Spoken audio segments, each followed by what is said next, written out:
Hello everyone, this is Namernan, and today we have a video about MPL 12. Finally, after all this time, the biggest monotype tournament of the year will be happening, and I am of course here to cover it. Now, unfortunately, I wasn't able to do my usual annual draft overview, or not draft overview, but draft commentary, because I was busy during the time that the draft was occurring, so I wasn't able to cover it, unfortunately, but I also wasn't able to upload last week because of these same circumstances. But do not worry, I'm here now, and I can make up for some of that lost time. So, this video will be divided into two parts. First part will be talking about the teams that we have, and my thoughts on them, as well as giving some context for those of you who do watch MPL or catch up with MPL through my channel. I'll be giving you guys some context on what these teams are and how stacked or not stacked they are.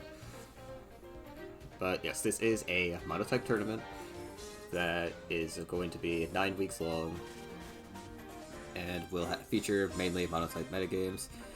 SV is going to be the biggest one with like 3 or 4 slots probably, and then there's going to be SM, auras, and other metagames as well. So let's just take a look at this sheet. So there might be a couple of spoilers on here, but just so we have a more comprehensive list of all the people who are participating on these teams, we do have the Black City Browlets. I think. Oh no, it's Brats. Sorry, not Browlets, but yeah, managers are Trichotomy, Seo, and Do Amphibian. Trichotomy and Do Amphibian are both extremely good. Very high tier players, and Seo has been shown to be a very good manager, leading some very good teams in the past. Pretty sure most of his teams have made semis, and he's actually won a title before, I believe. But yes, this looks seemingly kind of a stacked manager lineup, but let's see what the actual players are. So it looks like Trichotomy is actually, not retaining himself, which that's going to be a major blow to the team. But Do Amphibian is, and they also have Spitfire Arcanine, who has made a very big name for himself in auras. Fraulein is a French player who's also very good. Does well on the ladder, as well as it does pretty decently in tournaments, I would say. Batty is a newish player that probably will do decently. Premonition, Shakugigas, Hex are also all lower, I wouldn't say lower tier players, but definitely lower key players. I do remember encountering Shakugigas a couple times on the ladder, and I know that player is pretty decent as well, but at the highest top of the ladder, or not the highest top of the ladder, but at the highest level of play, we'll see how they do. Same can be said about Magician. Tar 25, if we saw him last tournament, he was very good as well, did very well. Twinkie, we know, is a very good SV player, as they had a very large undefeated streak for a period of time, but then, and I think they ended up winning the tournament? I don't remember exactly, but yes, Twinkie is very good at SV, so we should see good things from them. And Zap is a longtime player, longtime veteran. Looks like he will be their SM player for the tournament, and they are also pretty decent as well. So this team does look pretty good. Now, unfortunately, it does seem that they are having a rough season right now, but we'll probably end up covering that later when I do my overview next week. But yeah, this team does look pretty decent. Not having Trichotomy is a pretty big blow, though, so that's gonna be very brutal for the Browts. But hopefully they will pull through. I can see them doing pretty well with their current lineup. But yeah. Next team we have here are the Game Quarry Goldengos. We have Eternal Spirit, very good SV player. Ziri, also a pretty good player in the BW category, but they also can do decently in SV, as I've seen. So they're pretty flexible. Zeri is very good and has been playing the game for a while. Just extremely consistent player, so this was a good pickup for sure.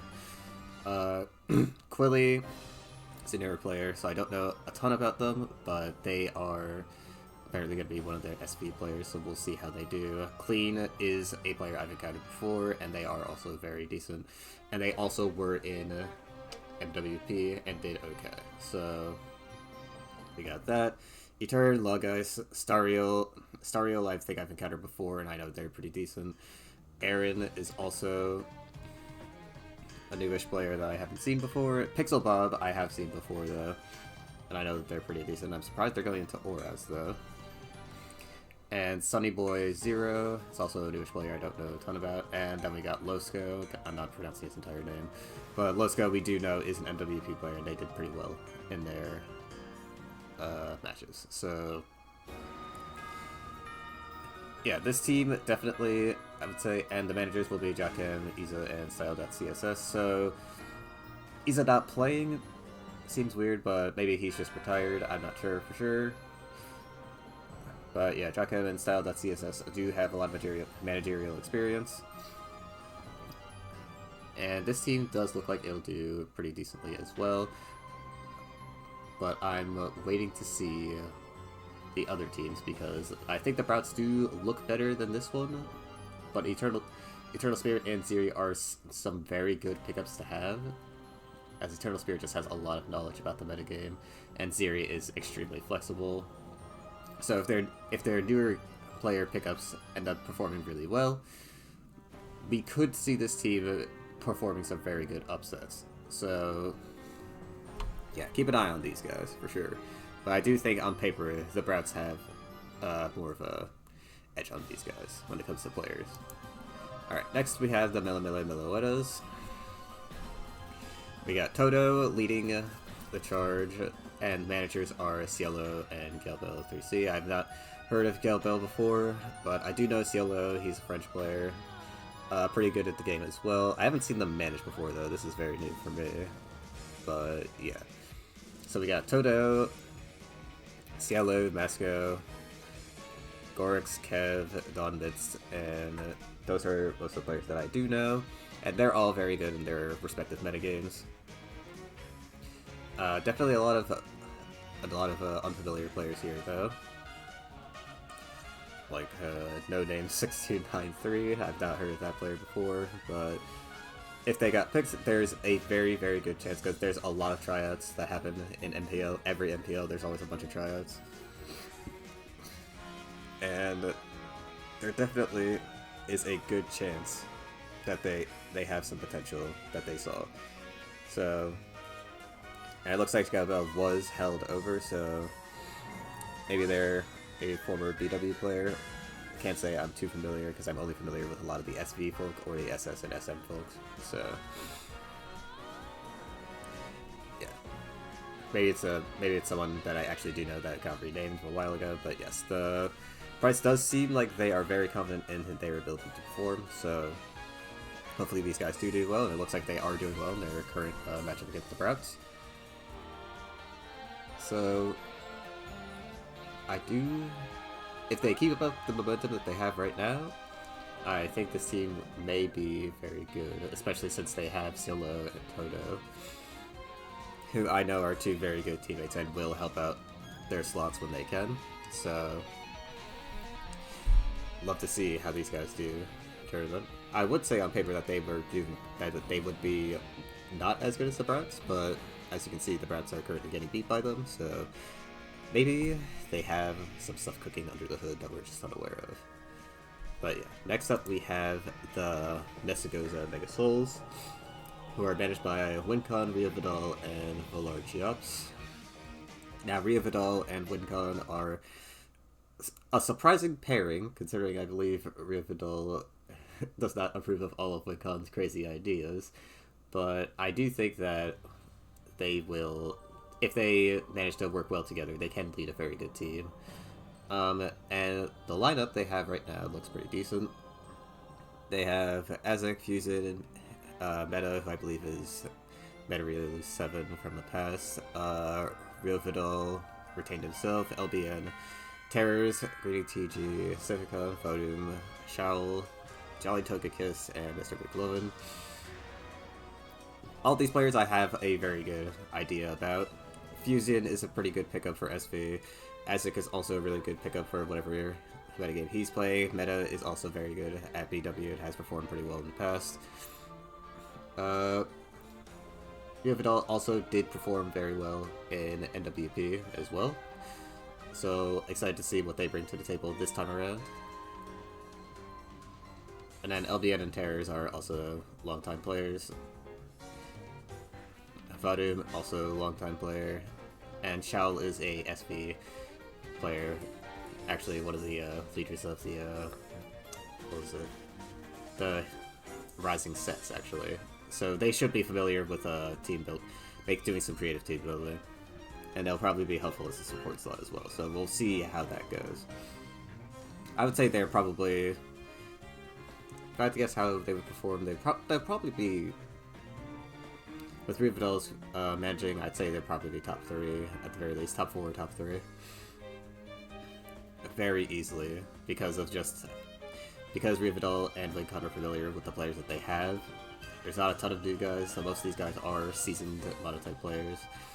So there isn't going to be a lot of getting used to doing stuff. Or new game nerves or anything like that. They're going to very, very likely do very well. And I see this team getting pretty far and doing pretty well. But anything can happen in Pokemon, in competitive Pokemon, so there's no guarantees. But I would definitely say this team has best chances of top 4. Next we had the Meteoric Cosmic Clefables, led by Mata, Sabella, and Gondra. Biggest player they have is Dugza, leading SV with a very high price point, and then they also have Dolly, who is leading with BW. I don't remember exactly who Dolly is. I think that might be former Peachy Clouds, but yeah, they're playing BW, so they're not going to be playing SM or SS, which is a bit surprising, but most of the older players are playing BW these days, so... Now we also have Sabella, who is very good at whatever slot they're playing in. Chaitanya, very big pickup for SV. Not going to pronounce that name right below Chaitanya, but I'll just call them Ikiari, SS player. I think I've encountered them on the ladder before, they're pretty decent. It was in Splash. Splash is a very long time player, but they haven't played in a while, so I'm not sure how they'll perform. We got Improbable Blob, and Pyramid, who are also ladder players that I've encountered before. And Ashballa as well, going into Auras. So this lineup is actually pretty good as well. I'd say this is also a top 4 capable lineup, but there's no guarantee because Chaitanya has had some inconsistent runs in the past. And I'm not entirely sure about the manager pairing with Bada and Sabella. I know Gandra's a pretty decent manager, but I haven't seen those two manage before, so we'll see how that goes. They have the capability, but I can't say for certain that there will be a consistent rise into the 4th place. They seem to be doing well right now, but we'll see how it goes on as the tournament progresses. Next we have the Straw Hatterines, led by Scarfire and JoJo. Floss being their biggest catch for SV, which of course Floss is one of the best SV players, so that does make a lot of sense. Then they have Scarfire, who is also a very good and consistent SV player. I think they were a semi-finalist in maybe not a semi-finalist, but they were a top 4 in the NWP. Neko is the monotype RO. Not very well known for their playing ability, but they are still a very good player, and picking them up is very nice. Whereas for Auras they have Z Icarus, who is pretty decent. Royal Reloaded is also a very good player, and I pray that he does not make me sit through another 500 turn match with flying again. Electrain Heart, Ringmaster Yuta. Ringmaster Yuta we've seen before. They actually did pretty well in NWP, so I'm very shocked that they went for cheap this time around. But yeah, Lithium Z, also another pickup that they had. Very good at SV player, and Jack Guzzler is their BW slot. Now, they don't seem to be doing too well right now, but again, they have a pretty decent team. Definitely a good chance that they can make a top 4. But yeah, that's pretty much all I have to say. Just a very solid team. Scarfire is a pretty decent manager as well, so we'll see how they do. Next we have the Sunset Dreamers with King Choco, TWK, and Rinda leading the fray. Those are three very good names to be put together, but it does not appear that TWK is retaining himself for the match, which is unideal,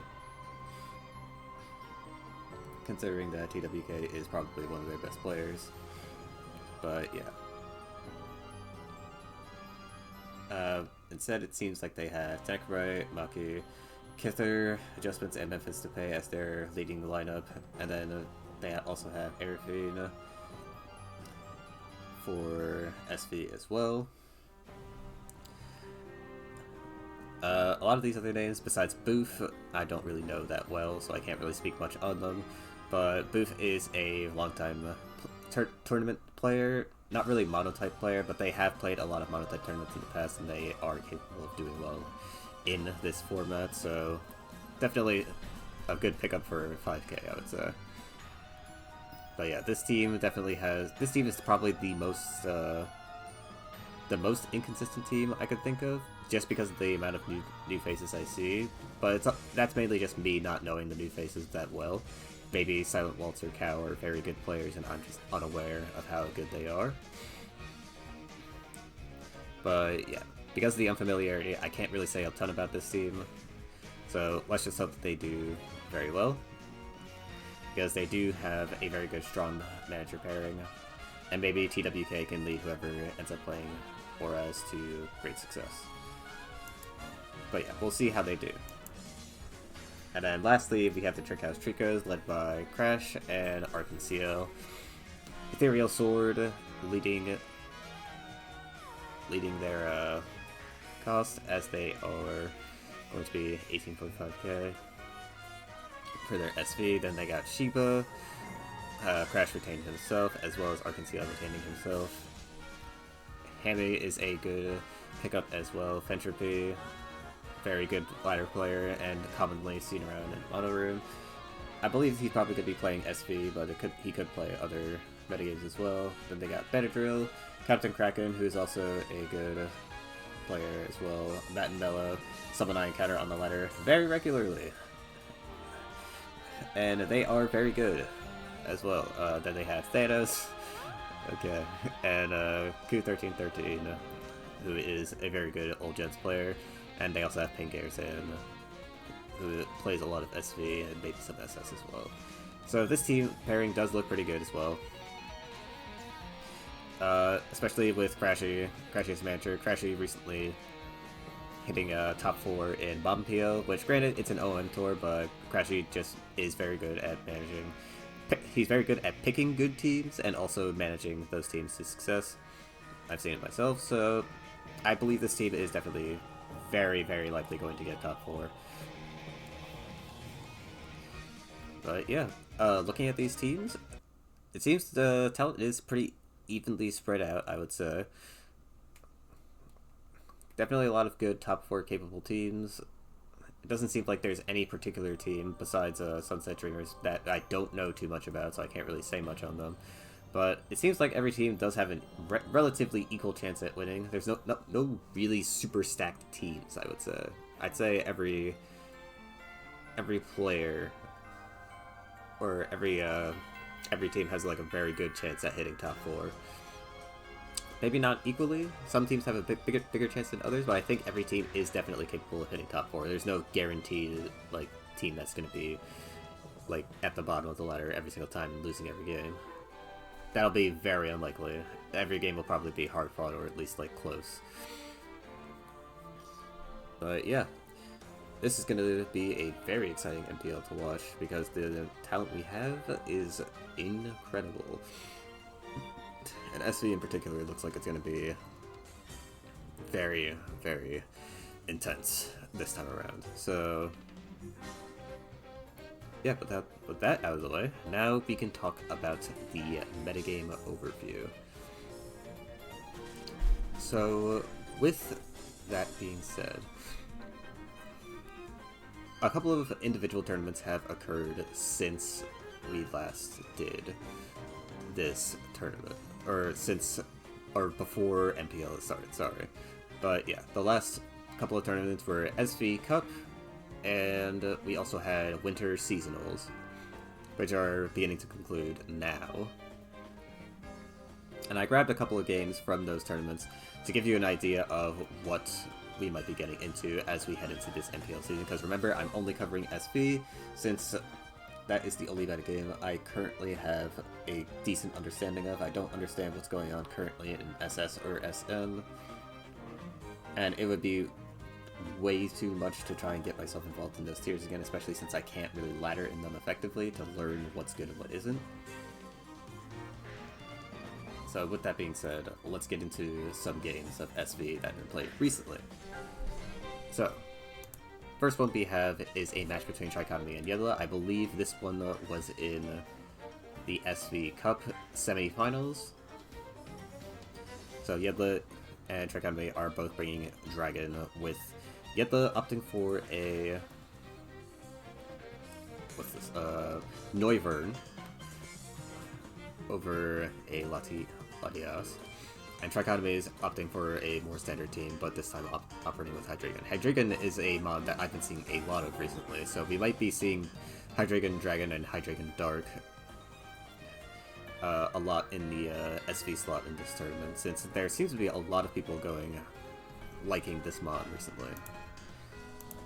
So let's take a look at how this matchup goes and see how the Hydreigon drops. So we lead with Hydreigon by instantly swap out to Archaludon. Archaludon is forced out because Hydreigon does do a lot of damage as we go into the from the Hisuian Gudra back into Noivern. Noivern defogs the rocks away. Now that is very unique for Dragon, because Dragon does not have a lot of hazard removal. So Noivern being able to do that is actually very crucial, since one of the biggest ways to deal with Dragon in the current metagame, even despite its great power, is to have hazards up as it wears down their defensive walls in Archaludon and Hisuian Gudra very well. And Dragon doesn't really have a good way of getting rid of them, since the Latias apparently lost Defog. Noivern still having it is very good.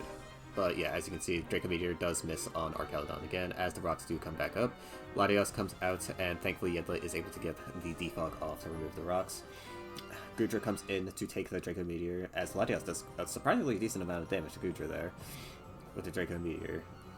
Trichotomy opting to stay in, as Gudra does remove the choice specs from Latias. That's why it did so much damage. Archaludon coming in, taking the knockoff and also losing its leftovers, getting a crucial stamina boost as we go back into Noivern. Noivern once again forcing out the Archaludon as the defog goes off and gets rid of those rocks. Now, unfortunately, Raging Bolt does get the Draco Meteor onto Noivern, as Yedla didn't really have a good switch in for it. As Draco Bolt does come in and remove Trichotomy's Hisuian Gudra, meaning that Draco Bolt can just start dropping Dracos on the entire team and people will start falling. Unfortunately, Trichotomy drops a Draco on Yedla and loses his Hydreigon as a result. As we see Archaludon come back out, the Dragon Tail forcing out the Archaludon switch, a very good prediction by Yedla. Hydreigon brought out, but swapped back in for Archaludon, as Hudra does go for the protect, and now the rocks will go up and stay up. Oh, except Trichotomy opts to go for a Thunder Wave first instead. Archaludon on Yedla's side does use Draco Meteor, but it does not do enough to KO Trichotomy's Archaludon. Yedla is able to KO Trichotomy's Archaludon, but it has finally gotten up those rocks, and as I said before, those rocks are permanent, they are not going away anymore, as Yedla does lose their Archaludon. Dragapult now coming in. In comes Latias on Trichotomy's side, as it does fall to the Draco Meteor from Dragapult. Raging Bolt coming in now, as Hudra comes in. The Draco Meteor doing a decent amount of damage, as we do see Trichotomy go for a second one, even knowing that they have Protect. Unfortunately, it does miss. I believe it would have KO'd there. It might have been a roll as well, but yeah, very unfortunate miss. Dragon Darts coming out from Trichotomy's Dragapult, as Hisuian Gudra does fall. Trichotomy winning the speed tie as well, which means that I believe he should have this W. Yes. Latias does get KO'd, and Trichotomy does win this mirror. Now, unfortunately, we did not really get to see anything that Hydreigon does, in particular for this team. It seems like Excuse me. It seems like Hydreigon might be here to cover a matchup. Since, well, it was a Dragon Mirror, so he really didn't do anything specific in this matchup. But it's very possible that Hydreigon could be being brought due to Dark's overall dominance in the metagame.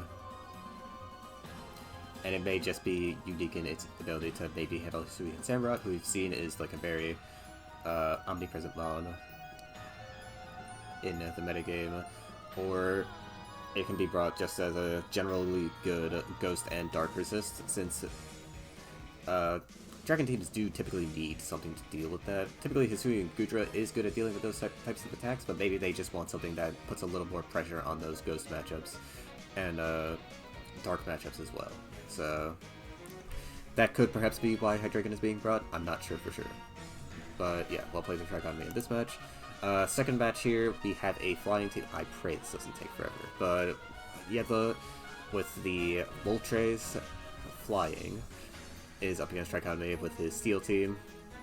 Relatively standard steel team as well. Except it lacks Corviknight, which is definitely a little odd. And he does opt to use Caesar as his Sword Stancer, so let's see how this goes. Caesar is led immediately and is instantly swapped out at the presence of Dragonite. Dragonite does use the Outrage immediately and loses its multi-scale off of Skarmory's Rocky Helmet. Skarmory roosting off that damage as Dragonite will finish its 3 Outrages and get confused. Trichotomy opting to fully heal his Skarmory as Moltres is brought in by Yedla. But Trichotomy instantly predicts this and puts in the Heatran, Lava Plume being used, fortunately not burning the Gliscor. But Gliscor does get the rocks up as Trichotomy swaps back into Archaludon. Now getting his own rocks up. Dragonite is brought in and starts using Outrage on the Archaludon. Archaludon does take a hefty amount of damage, but is able to get the KO with Dragon Meteor. Thunder is now coming in, hitting the Focus Blast crucially, as Archaludon will now fall. Heatran now comes in, as we see Gliscor come in. Heatran having Power Gem, most likely for the Moltres and also for Volcarona as well, since Volcarona is a big threat for Steel teams. Protect is brought, or used, but it blocks nothing. Corviknight coming in and swapped in for Gliscor, as we do see Gholdengo on Trichotomy's side come out. Iron Treads comes in, blocking the Earthquake from Gliscor, but Gliscor still healing with its Poison Heal. As Corviknight is brought in on Yedla's side, Rapid Spin getting rid of the rocks on Trichotomy's side of the field, as Corviknight heals off a little with its leftovers. U-turn is used by Yedla to swap into their Moltres and start instantly threatening the Steel team that Trichotomy has. U-turn is used to catch Heatran on the switch, and now Thundurus comes in looking to threaten out Heatran. As a Nasty Plot is used, Power Gem is used on the Heatran. Yedla does not go for another Nasty Plot on the Protect, as Focus Blast is used again, successfully connecting onto but the Grassy Knot will come at a cost as the Rocky Helmet does trigger on the Grassy Knot. Iron Treads coming in again, knocking off Corviknight's leftovers, which is going to be very brutal for Yellow later on, since the Rock Ship will get more and more dangerous. Here comes the Shadow Ball from Gholdengo as Yellow proceeds to take it like a champ and U-turns into Enamorus. Enamorus opting to Healing Wish as it gets stored by the full HP Moltres. Moltres opting to U-turn again from the Heatran, as Thundurus is now fully healed. We do see the Nasty Plot from Thundurus again, as Yedla tries to get the protection, or to protect to predict, as we do see Yedla get the instant KO on Caesar. Gholdengo now comes in as Moltres comes in to block the Shadow Ball. Unfortunately, there's a drop that does occur, but it looks like Yedla does not care that much anyway, as he does go back into Gliscor, who heals up a bit. Iron Treads comes in. Gliscor does get the rocks down, but Iron Treads will just very easily rapid spin those rocks away. So Yedla opts to protect it to heal themselves for a decent amount, as Moltres does come in. Yedla potentially looking for a burn there, but unfortunately not getting it, as it does roost to full HP and swaps into Gliscor to block the Heatran, Lava Plume, or potential Power Gem. Iron Treads is brought out again, as we do see Gliscor try to use protecting itself from nothing, as Moltres does come out again. We do see the knockoff, and unfortunately that knockoff will remove those heavy-duty boots. And now swapping in Moltres is going to be a lot more difficult with the removal of those boots, as it will take 50% upon getting put into the field. We do see Yedla get up the rocks again, as Gholdengo comes in. Moltres comes in as well, but Moltres cannot tank the next hit from Gholdengo, as it is faster, and now Moltres is KO'd. Corviknight coming in to take up his spots. Corviknight is able to take the Shadow Ball and will slowly wear down the PP of Trichotomy's Gholdengo. But Trichotomy very likely going to go for a special defense drop to hopefully get him into his favor. There's the special defense drop.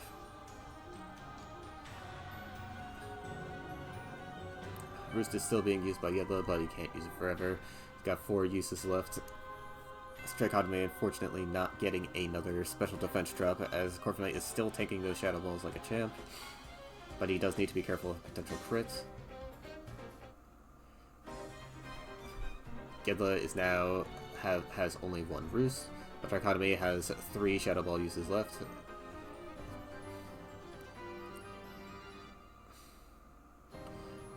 Both sides immediately switch out as they understand what's happening now, and Gliscor is brought into the Heatran. Earthquake is used, but hits nothing, and I believe that will be... Nope, that does reveal every move on Yedla's set. But we do see the Corviknight brought in. Gholdengo coming back in to escape from the Heatran, or escape from the... help Heatran escape from the Corviknight. As we do see Gholdengo use Trick. The Thunderous calls out its bluff and does use Thunderbolt immediately. The Thunderous also now lacking its heavy-duty boots, so it will be taking a lot of damage. Iron Treads removing its rocks, and Corviknight now using Defog to remove the rocks from its side of the field. So Heatran comes in, doesn't get much done. Iron Treads coming back in to probably look to remove the rocks and also threaten out Gliscor. The reason Gliscor is getting swapped out all the time is because Yedla does not know if Iron Treads has Ice Spinner or not. And also very likely Yedla might not have anything that hits Iron Treads at all.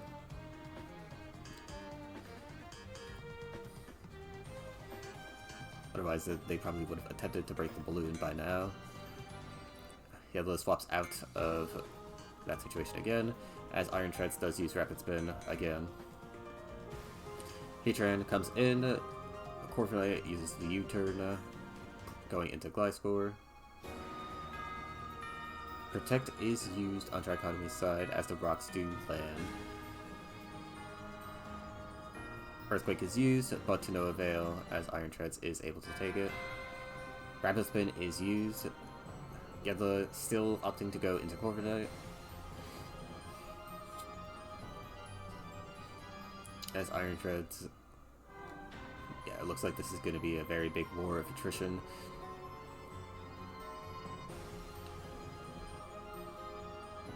As Gliscor does get the rocks off again. Corviknight is going to slowly die the entire time though, so if they keep repeating this, this will end very badly for Yedla, especially if Trichotomy does end up having Ice Spinner on his Iron Treads. We don't know that for sure yet. Yep, he does have Ice Spinner. As the Earthquake is used. But yeah, it looks like Trichotomy is trying to lure Yedla into a false sense of security, make him think that he doesn't have Ice Spinner on turns where it would have been obvious for him to click Ice Spinner, but looks like Trichotomy is now just letting it rip freely, as Gliscor does finally fall. Corviknight now comes in, but Corviknight has no Roost uses left, so it will be taking that 18% permanently as Thundurus comes in, but it is slower due to the rapid spin speed boost, and just like that, Trichotomy does cinch out this win with very, very good play by both sides. These are the types of matches that really make you understand why Monotype is a very, very competitive metagame, or can be a very competitive metagame. But yeah, well played to Trichotomy and Yedla. Notes from this match, not really much to say, besides the fact that Yedla obviously proved that Moltres is a huge threat to Steel teams, and Trichotomy tried to play very, very carefully around that the entire time, because even though he had a team that was relatively weak to Moltres, because of the fact that he brought Caesar over something like Hisui and Gudra, it still shows that the matchup is still pretty brutal if Yedla was able to get more of an advantage, but Trichotomy just played around his own personal win conditions a lot better, and ended up getting the win with very little hacks involved, so very well played to both sides. Let's move on to the next matchup that I have, which will be Matt and Bella versus Do Amphibian. I believe this match was also in the... I think this was in the Winter Seasonals? Actually, no, this was also an SV Cup semifinal matchup. Or I believe...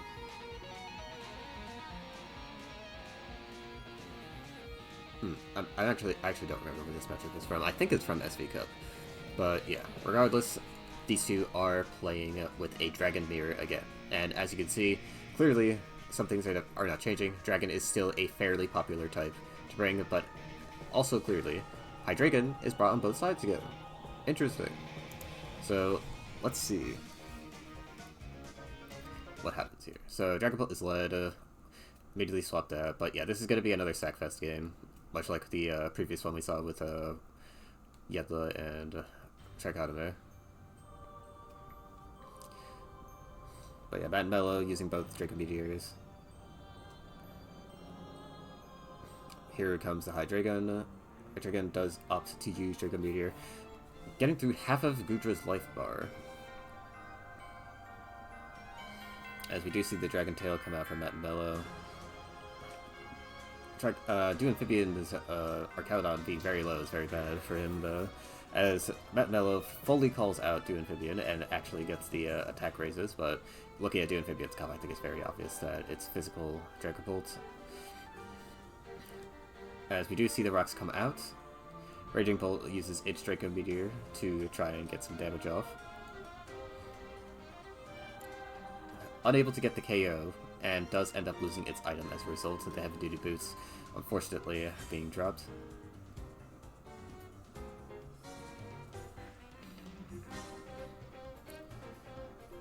Alright, here comes Gudra, able to tank the Dark Pulse very well from the Hydreigon. Hydreigon opting to still keep using Dark Pulse, and unfortunate Dragon Tail miss on Do Amphibian's side. And yeah, the instant apology for Matt Mello too. As we do see the Gudra continue to keep getting hacks by the Hydreigon. 2 flinches in a row with the Dragon Tail. Miss. And Dragon Tail finally connects, but Gudra's health is in dire straits. And nowhere near where Do Amphibian wants the thing to be at. The Ice Beam will get the KO. And yeah, losing Gudra this early into the match is definitely very brutal, especially for a Draco Meteor spamming team like Matt and Mello's.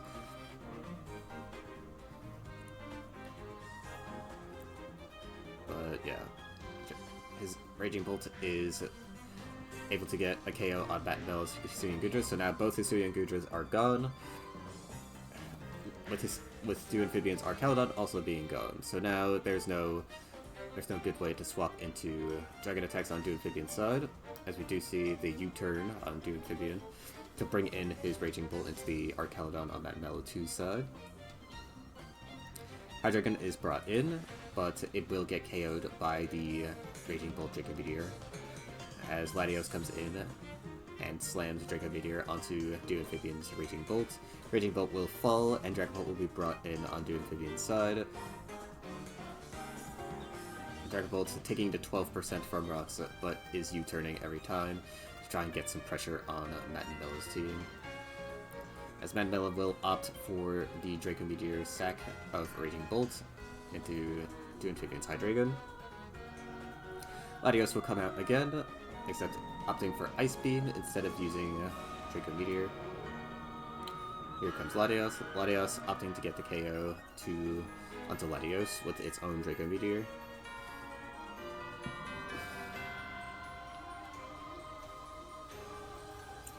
And yeah, we do see the Draco Meteor again on Latios' side, and yeah, Dune Amphibian will. But yes. That was a very dirty match. Very unfortunate hex on Dune Amphibian's side, but yeah, this is generally how Dragon vs. Dragon go. It's kind of like whatever side gets offensive momentum first. Yeah, had Dune Amphibian not gotten hexed, he probably would have been in a way better spot since Matt and Melo's assuming Goodra got put very low early on into the match. But unfortunately, it did get hexed, so it is what it is.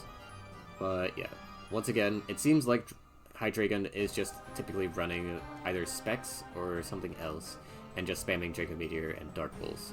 Like I said, it's very likely just a tech for a certain matchup. But I'm pretty sure it's supposed to be for Dark and Ghost. And I guess people are thinking Ghost is a sleeper OP type. I'm not sure. But yeah, regardless, it does seem like they are bringing it for that reason. It's just another Draco Meteor spamming Dragon. And it has a unique typing for the type, so that seems to be the conclusion I'm beginning to draw from these matches. But next we do have another Flying versus Steel match. That's actually really funny. Alright, we see Tornadus lead into Dune Amphibian. That's crazy. I'm pretty sure this is almost the exact same team that Trichotomy brought, that Dune Amphibian is using.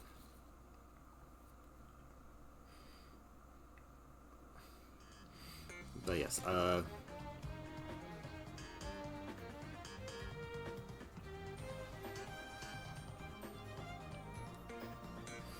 Whirlwind is used by the Skarmory, as Tornadus is brought in. Heatwave is used by Matt and Mello, but it will... Ooh, and the Overheats will get the KO on the Tornadus. Now, I think Tornadus was Heavy Duty Boots. I don't think it was Assault Vest, so... Yeah, oh, and crit hit. Fire Punch. As the, oh, this is another brutal match.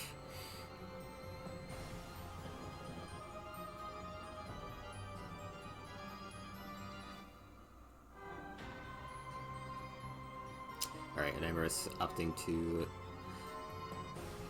fully heal the Dragonite. Yeah, I believe H-Wish in Amorous was something that was brought in MWP, but it seems to be a lot more popular now. That is definitely a note I have from the last couple of matches we've seen. Zapdos coming in, and we do see Gholdengo do a bunch of damage to it with the Shadow Ball. Heatwave is used, but does not get that KO onto Gholdengo, as Archaeodon is put in as a sec.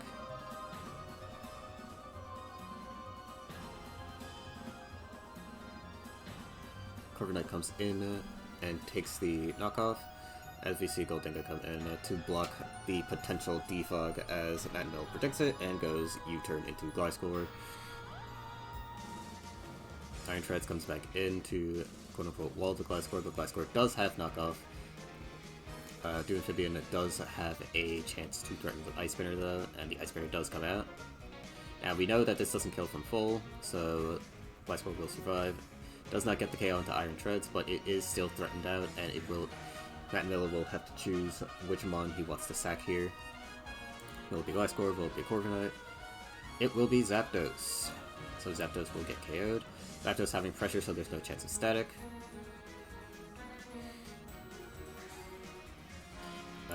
Corviknight does come in. Gholdengo brought in again to try and potentially prevent the Rocks chip, as Gholdengo opts to use Trick and takes it. Ooh, and the Specs. the specs get swapped onto Dragonite right when it was about to switcheroo, or not switcheroo, use Trick. And now Dragonite is, the Dragon Dance Dragonite is now unable to do anything, and now it also loses its multi-scale, thanks to no longer having heavy-duty boots, as the Make It Rain will do a bunch of damage.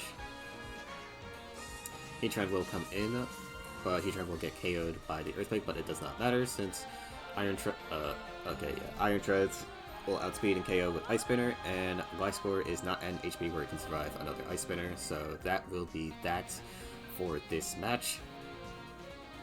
Again, very, very dirty match, but it was definitely well played considering Doompivian did play very well considering the hacks that happened, the very unlucky circumstances that happened at the beginning of this game. So, yeah. Decent match. Caesar kind of just did nothing. I'm not sure why Do and Trichotomy brought the exact same team. I'm almost positive it's the exact same team, too. Maybe Heatran didn't have Overheat.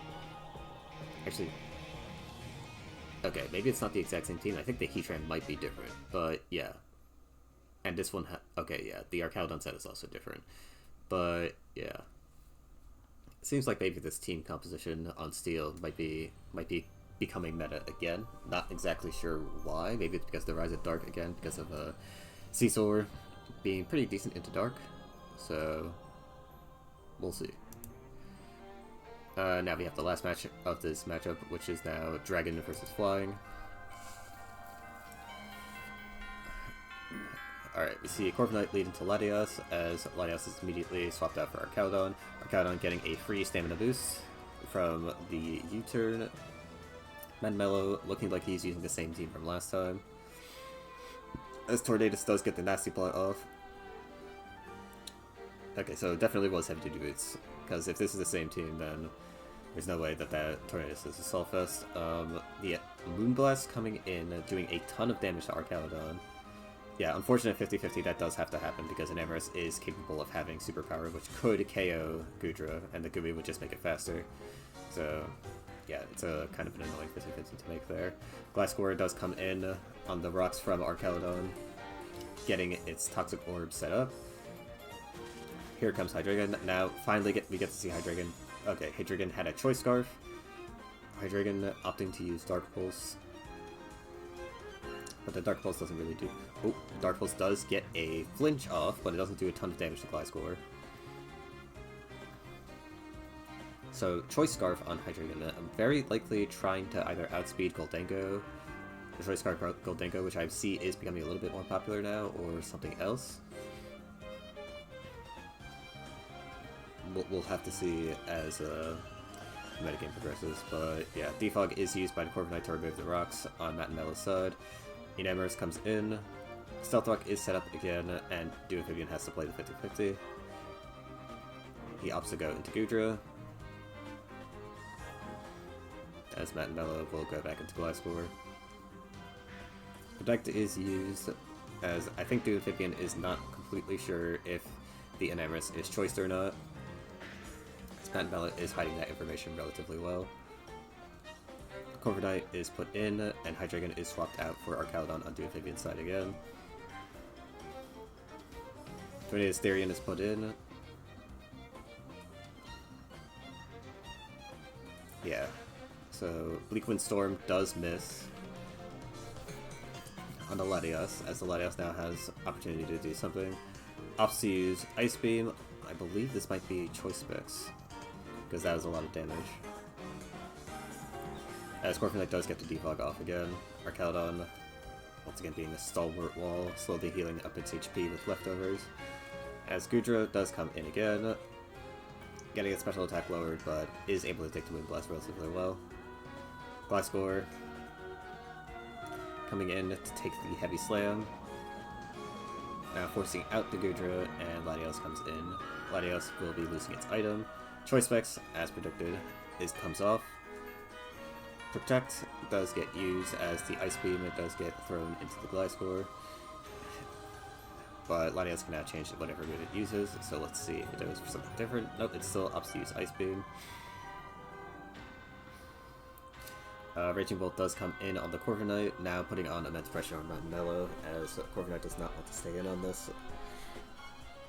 Corviknight does stay in, taking the massive Thunderbolt damage, as the Amphibian is predicting a switch out, but Corviknight is just staying in. As we do see a Zapdos now come out. Zapdos taking a brutal amount of damage from the Raging Bolt. Zapdos now resisting the Thunderbolt damage due to it being faster than the Raging Bolt and actually being able to somewhat take those Thunderbolts due to its losing its flying typing upon using that. So Amphibian opts to use Draco Meteor to finally KO once and for all. Does lose double the PP of that though due to Zapdos' pressure, as Gliscor does get the rocks up on Amphibian's team. And because Amphibian does not have higher removal, Matt Mello is basically in charge of how hazards are going to be controlled this game, as the Earthquake will do nothing. Excuse me, nothing to the Hydreigon. Corviknight coming in to the Dark Pulse. Flamethrower is used by Amphibian, as the Defog does come out. Corviknight now on super low HP, as Tornadus will come and take a Flamethrower. Namorous coming in immediately, looking to threaten a Raging Bolt.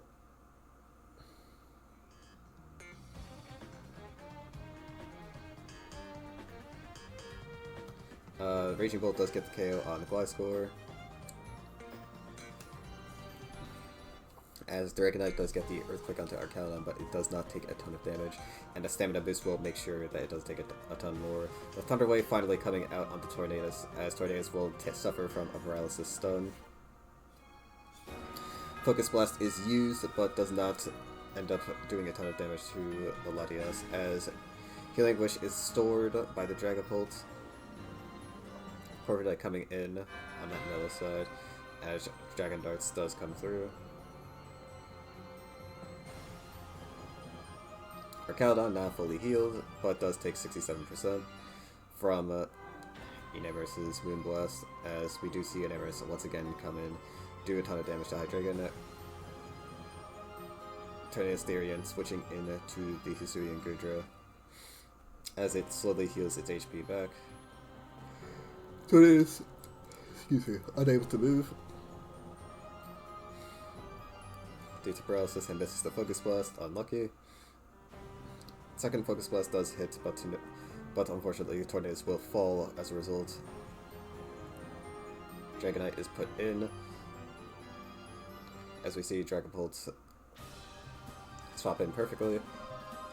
Dragapult is actually very good, very solid switch in there, but unfortunately it will be forced out by the Enamorous. It looks like Enamorous is choiced, and it looks like it might be Choice Scarf based on Amphibian running away.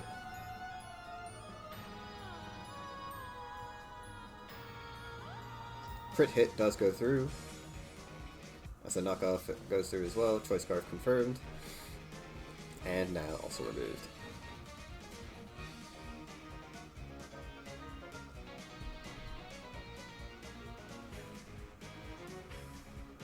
Raging Bolt does come in. Manila is forced to respect the Thunderclap as it does come through.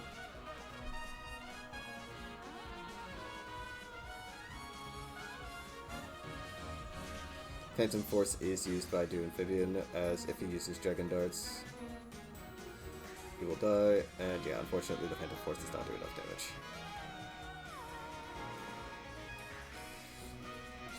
But yes, Matt Miller does win that by the skin of his teeth. And this is another classic matchup that we'll probably be seeing a lot, since flying is a popular type. And yeah, so as you can conclude from these 5 matches, a lot of the same stuff is still there. We actually surprisingly did not see any Dark during those couple of matches. We saw a lot of Dragon and Flying, but yeah, there are more matches that I want to show, but unfortunately we are running short on time, as these clips took a bit longer than I thought they would. So with that being said, I'll see you guys in the next video. We'll be doing an overview, and I'll be giving my commentary on those as well. But yes, this this MPL is looking to be very, very exciting. So I cannot wait to see what we will see in this tournament and the metagame developments that will happen as a result. But yeah, without further ado, I'll see you guys later. Have a great time.